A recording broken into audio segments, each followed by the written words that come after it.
Okay, so you're asking yourself the question, what is my gift? How do I identify what it is that I can actually do? One of the things I suggest is asking yourself, what brings me joy? What is it that I do and this feeling of excitement is all over me, it's all around me. I just know that, oh, I could do this thing forever. Something I can do every day, something you can do every day, something you can do easily, something that will not wear you out. If you're doing it, you don't feel like you're working.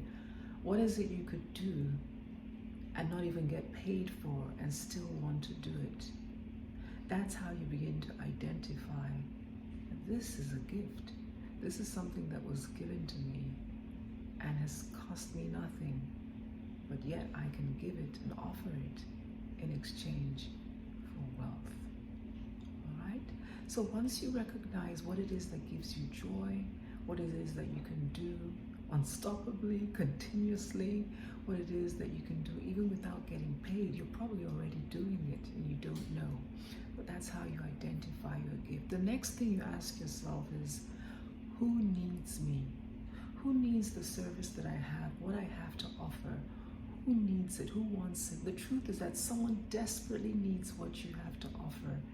They might know it, they might not know it, but your job is to find out who needs me. And one of the best ways of doing that is asking questions. Once again, questions are the solutions to every problem, all right? Ask yourself, who needs me?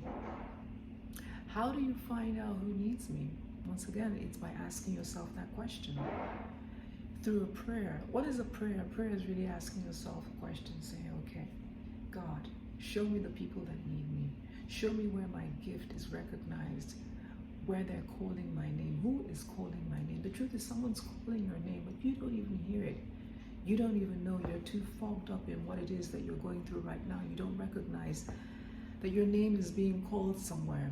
So you reach out to the universe, to God, to whoever it is, and say, hey, I'm ready, I'm here. Who needs me? Who's calling my name? And in all sincerity, in all honesty, as you do this, you will find a way of bringing the people who need you, or you will find yourself going to meet them, all right? So once you do that, after that, the next thing you need to do is to say, okay, you need to start talking about what it is that you offer. Any and everybody you see, you tell them what you do. See, this becomes your new identity. This becomes who you are right now. You recognize this is a gift. This is a gift that God has given me. Now I need to share it. So everybody you see, let them know what gift you have. And you never know who needs it. But how do people get to know if they don't know? How will they get to call you if they don't know? So your job is to inform each and everybody you see. This is my gift. This is what I do. Do you need me? Do you need my services? Do you know anyone who needs my services? Share with everybody you have. Share what you have with everybody you see, with everybody you know. That is your duty and that is your responsibility to yourself and to your gift. Okay, so once you do that, the next thing I want you to do is to stretch yourself. Go outside your comfort zone. Do things that you would not normally see yourself doing.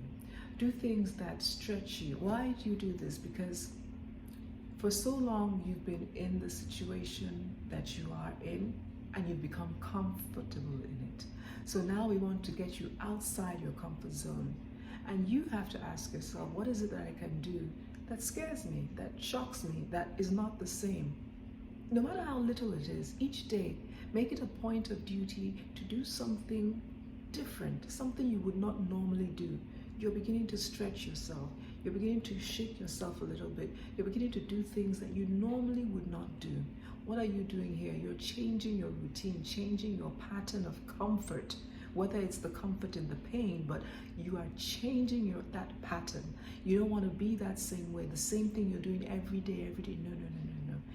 Even if it's a little thing like changing the route that you used to walk to work or wherever it is that you go, you must do something different.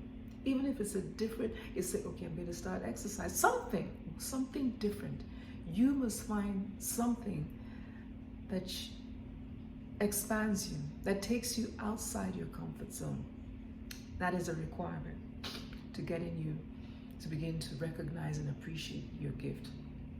The next thing I would suggest is begin to journal. Document what it is that you are going through, what it is that happens in your life each and every day. You begin to recognize, begin to take reckon of what it is that is happening to you, and you're documenting. You see, what happens here is you begin to become conscious of what's going on in your life. You're becoming conscious, because a lot of times we're really not there. We're just going through some kind of program that, our subconscious is just playing. We're just going through the motion. But when you begin to journal and take time to actually recognize what happened to me today, what did I do differently? What could I have done differently? What did I learn from what I did today? See, you're taking responsibility of your life. You're beginning to take ownership of what's going on in your life. You're no more leaving your life to chance. So start, it could be at the end of each day, ask yourself questions and write it down. What happened today? What was the good thing that happened today? What could I have done better? What is it that I shouldn't have done or shouldn't have said? You're taking responsibility for your life. And as you begin to do this, things are changing. Your pattern is changing. Your habit is changing, because now you're becoming aware. You're becoming responsible. You're becoming in charge of your life. And that's what life is really about. Life is about taking charge of your own life. It's your life.